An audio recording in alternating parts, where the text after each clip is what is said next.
Hello, Interior. I'm Sorcha. I'm a tattoo artist. Welcome to my home. Come in.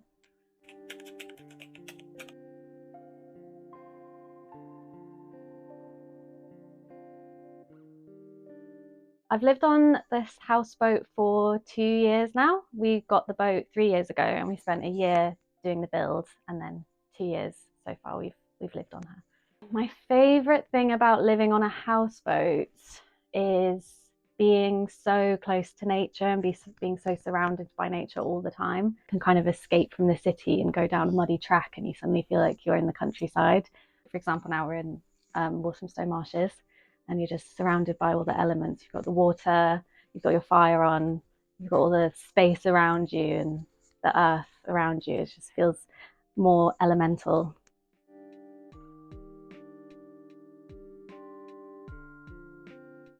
So we're in the kitchen at the moment. This is the back of the boat where we come in, usually down like round the stern side of the boat. Yeah, you come in. We've got some steps here where we keep muddy boots and dog leads and cycling helmets and towels and things, and then we can kind of shut it all off here.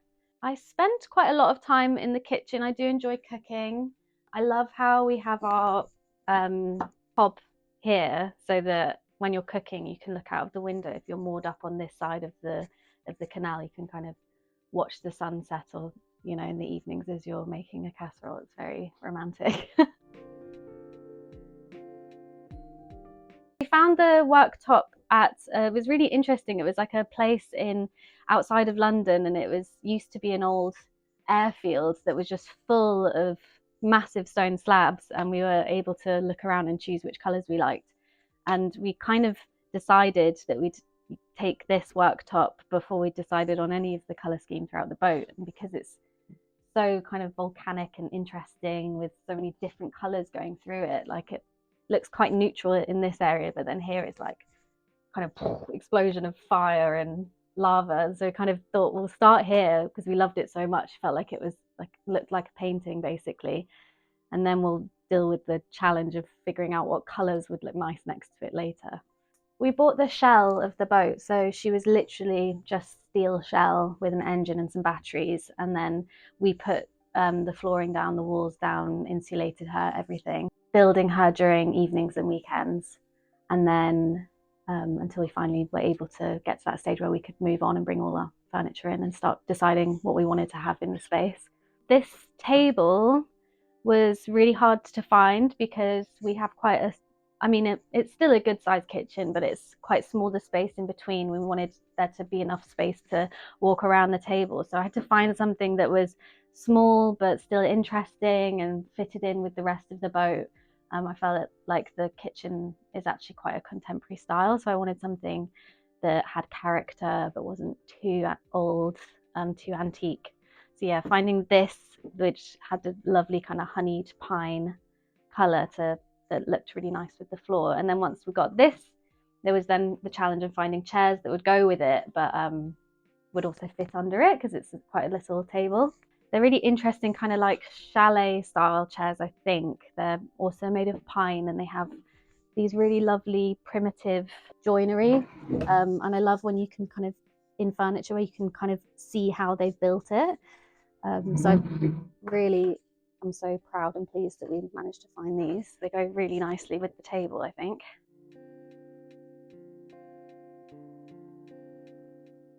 It's all open plan, but you wander through into this living space. And this was actually originally going to be much smaller.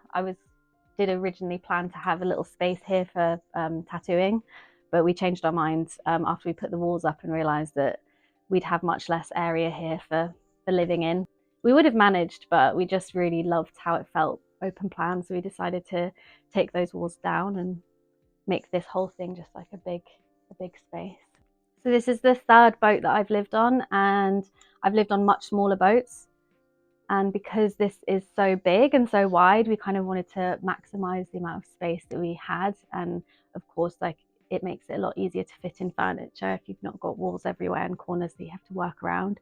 So in the end, we just decided to make it feel like this big kind of, it's quite like a train carriage, I was thinking of. It's obviously a boat, but it does kind of feel like you're in a train or something sometimes. It's just, I like the unusual feeling of having it all open plan. You can obviously shut it off if you need to because we have the sliding doors there.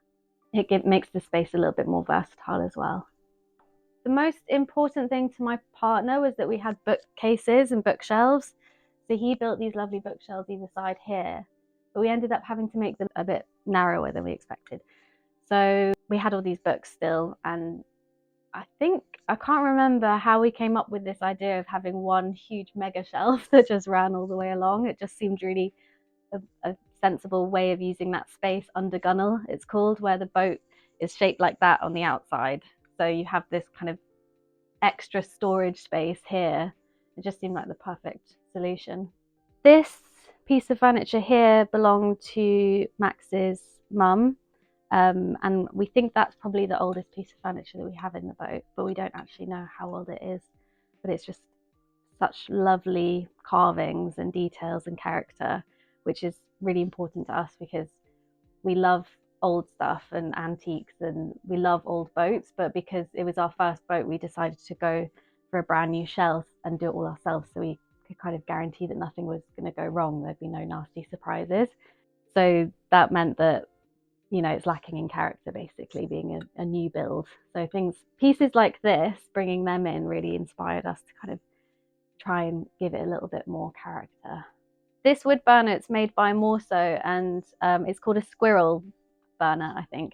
And it has an emblem of a squirrel on the side. And I just remembered the first time I was ever viewing boats on the canal that I saw that specific wood burner and thought it was so cute, and I loved that little detail of the squirrel on it. So I made sure to find a really nice secondhand one when we moved onto the boat. And it's a really good one. It's a good burner. The desk belonged to Max's great uncle, I believe. So we were lucky enough to be given this one to look after. We again needed something quite small to fit into the space. And yeah, it's lovely to bring in this sort of darker wood. It goes nicely with the cabinet that we have our TV on. We found this chair was being thrown out by somebody, and we kind of cleaned it up and fits in really nicely with the desk. As a tattoo artist, I do a lot of drawing for my job, but my designs are very intricate and detailed and they're very perfect. So I was looking to maybe have a hobby on the side that felt a little bit freer. And earlier this year, I actually did a oil painting course because I wanted to learn how to use oils. So these here are some canvases that I've done since then of some still life, actually paintings that still life things that I've set up on the boat. So this is here to kind of remind me all the time that, you know, I need to keep practicing and keep working at it because I do really, really enjoy it. Venus altar that we have here is a really nice story because basically once we'd completed the build of the boat, I was having a moment of freaking out that I'd made terrible decisions and the colours weren't right, and then out of nowhere, Venus, this statue, appeared under the surface of the water, and my partner spotted her and pulled her out. And I got home that day and sort of in my head worrying about if I'd chosen the right lights and whatever. And then there she was, Venus, the goddess of beauty, had just been underneath the boat the whole time we've been building her. And so I brought her in and kind of cleaned off all of the moss and algae, and she's proudly placed here at my kind of altar space. You know, from that moment on, I just didn't have any doubts at all. I knew that this was a beautiful home and that we were going to have a really beautiful time living here. So the oar belonged again to somebody in Max's family. So I think it might have been his granddad's oar. It just was one of the first things we put up on the wall, actually, and because it just immediately we were like, that is perfect there. And then it inspired us for me to have my broomstick and my walking stick either side and create this kind of nice walkway into the rest of the boat, onto the other side of the boat.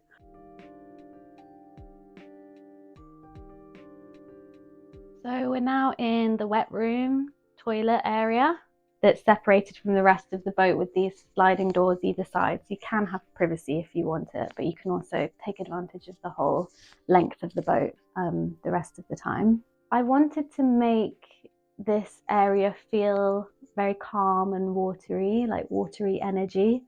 And I found these tiles. They're made by Otto tiles, and they're Moroccan, and they have like quite a lot of irregularity in them, which gives it this really nice surface. It's an absolute nightmare to tile, but we did manage, and I wanted it to have a little bit of interest about it, and didn't quite feel confident enough or felt necessary to have like a full stripes or any kind of pattern like that, which I do love, but because the colour's so nice, I thought just a simple border would be nice in here. I think it is really special to have a porthole in your shower. Like, feels like such a magical thing. It's just the portholes are so obviously you're on a boat, and I do like that. I like to still feel that I'm on a boat, even though a lot of it is new build and bits of furniture designed for a house.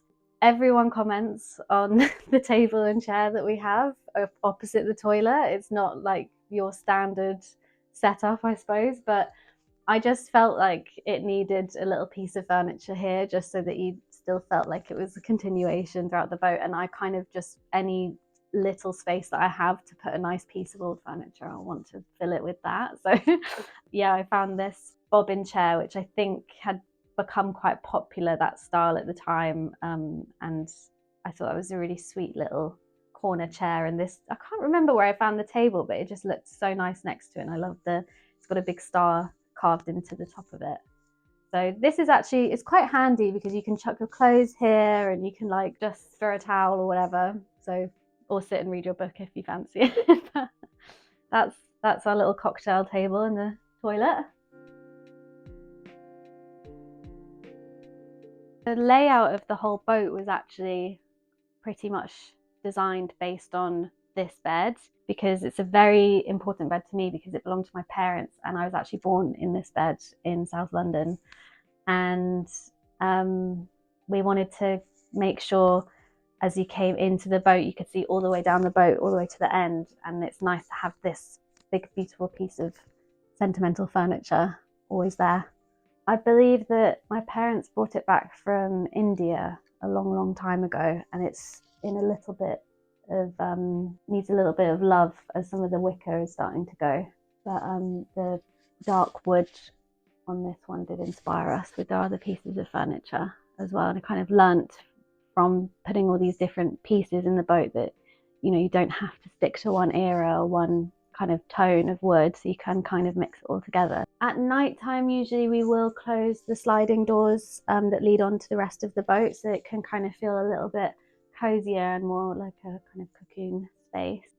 But it's just lovely to have the shape of this room that kind of curves round into the bow of the boat.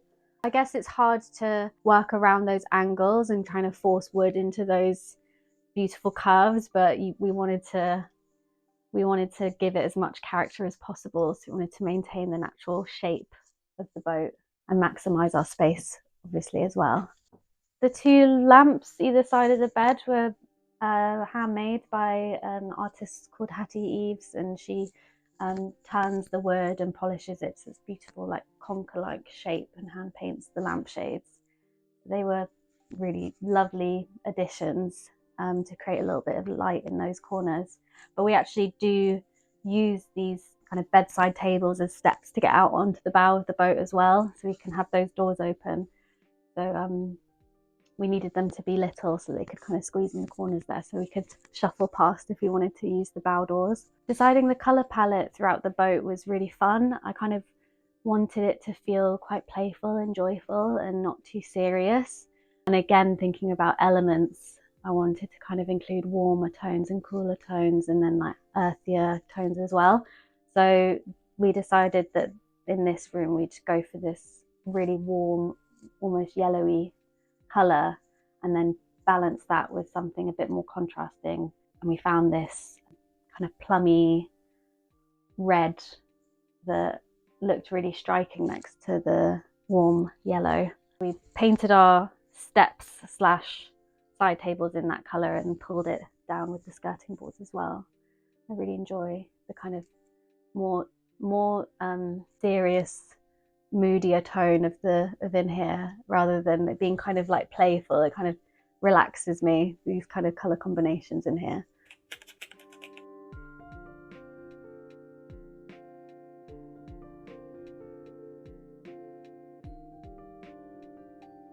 Thank you so much for coming round, Vinteria, and hope to see you again. Bye.